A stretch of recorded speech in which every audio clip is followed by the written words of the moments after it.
Evangelho segundo Tomé. Logia 43. Posse intelectual. Interpretação do espiritualismo ecumênico universal. Seus discípulos disseram a ele: Quem és tu que dizes tais coisas a nós? Disse Jesus a eles: Pelo que eu vos falo, não sabeis quem sou? Pois vos tornaste como os judeus que amam a árvore, odeiam seu fruto, e amam o fruto, mas odeiam a árvore.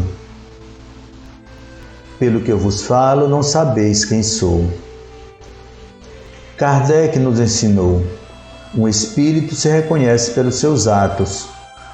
Os discípulos estavam procurando saber a origem de Jesus para obter a credibilidade do que ele falava. Entretanto, um espírito não deve ser reconhecido por sua origem, e sim por aquilo que ele pratica. Como disse João, Jesus era o Verbo, ou seja, a ação. Sua vida foi a ação do amor universal. Em todos os seus atos, Jesus sempre manteve a felicidade, a consciência do sofrimento pelo qual outras pessoas poderiam passar, e todos eram tratados com igualdade. Através da análise destes atos, é que os discípulos devem buscar o reconhecimento de Jesus. No entanto, o ser humano não analisa as pessoas por estas características, pois imagina que sabe quais as intenções com que os atos são praticados. Baseia sua análise apenas no seu parecer sobre as coisas. É esta forma de proceder que não deixa que o espírito reconheça a procedência dos ensinamentos que recebe. Amam a árvore, odeiam seu fruto.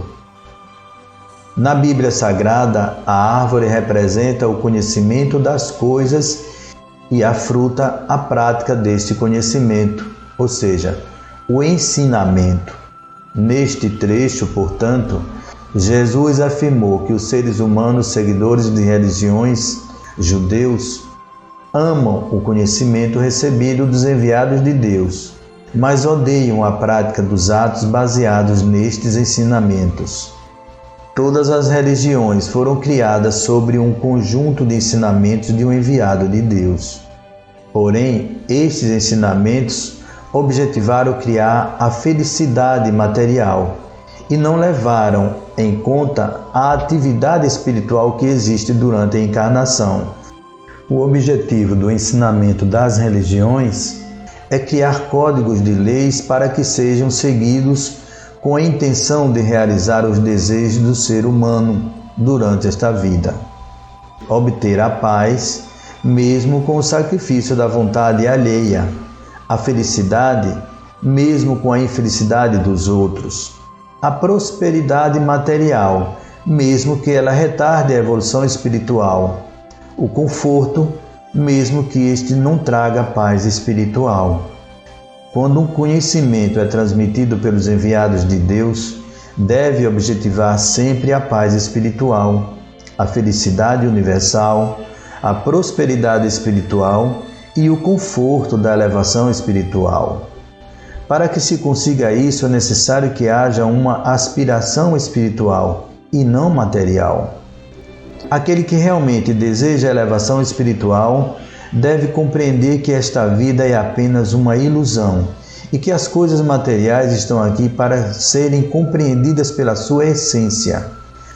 Por isto, muitas vezes o ensinamento, ato decorrente do conhecimento, tem que trazer renúncias a valores materiais. Só com a renúncia a estas coisas, o espírito pode compreender a essência das coisas que acontecem e reagir dentro das leis de Deus. Para alcançar o conhecimento trazido por Jesus e pelos outros enviados, é necessário que o espírito renuncie ao eu, ou seja, ao ser humano. É preciso que sacrifique o seu querer em prol do querer coletivo de Deus.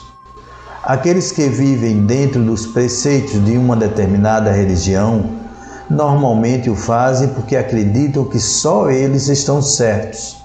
Ao agirem dessa maneira, estão contrariando o ensinamento de todas as religiões, que que afirmam que todos são iguais e o que fazem é amar o conhecimento, mas rejeitam o ensinamento. O conhecimento não pode ser aplicado apenas onde o ser humano acha conveniente, mas tem que regular todas as coisas do universo. Todos os enviados de Deus trouxeram verdades universais e para que o ensinamento seja uma verdade, ele precisa ter duas características: ser universal e eterno. Por universal, temos que entender que se trata de uma verdade que se aplica a todas as pessoas e coisas. Portanto, se todos são iguais, não pode existir religião certa ou errada. Para se amar uma religião, devemos necessariamente ter a consciência de que as pessoas podem ter qualquer religião, a que mais se adapte a elas, sem críticas aos que professam outras doutrinas. Amar o ensinamento é ter um ato condizente com ele em tudo. As verdades universais também têm que ser eternas, ou seja, nunca se alteram. Afirmar que uma religião é a única fonte de salvação para o ser humano, a única detentora da verdade de Deus, é afirmar que antes dela existir, os espíritos não tinham salvação. Isto é acusar Deus de privilegiar os espíritos que vivem agora na carne, em detrimento daqueles que desencarnaram antes desta verdade chegar. O ser humano aplica o conhecimento, transforma-o em ato, em seu próprio benefício, como base para o seu querer.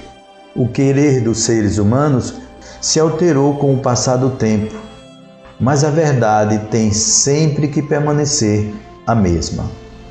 Não pode existir uma verdade diferente para cada religião, mas o ser humano crê na que ele professa no momento e considera todas as outras erradas. Mas ao mudar de religião, a antiga é que passará a ser a errada. Porém, para uma religião ou outra coisa ser errada, isto deveria ocorrer desde o seu início e perdurar pela eternidade para ser uma verdade universal. Isso acontece em todos os campos da vida. Jesus nos disse que devemos amar a tudo e a todos, pois somos iguais perante Deus. Entretanto, o ser humano utiliza a própria lei de Deus, o conhecimento, para quebrar este ensinamento. Criminosos, ladrões são acusados de quebrar a lei de Deus e são julgados, condenados e tratados de forma diferenciada, como se não fossem seus filhos também. Jesus, porém, afirmou que devemos amar a todos e não apenas aqueles que cumprem a lei de Deus. A universalidade aplicada ao conhecimento vem nos fazer entender que devemos amar indistintamente. Quando qualquer pessoa é acusada, o espírito se transforma em ser humano, aquele que ama a árvore, mas rejeita seu fruto. Quando gostamos de uma árvore, devemos saborear o seu fruto com prazer, ou seja, quando amamos o conhecimento transmitido pelos enviados de Deus, é necessário abrirmos mãos do querer e do achar para conseguir colocar esse ensinamento em prática. Amam o fruto, mas odeiam a árvore. O ser humano gosta mesmo do que ele faz e pensa.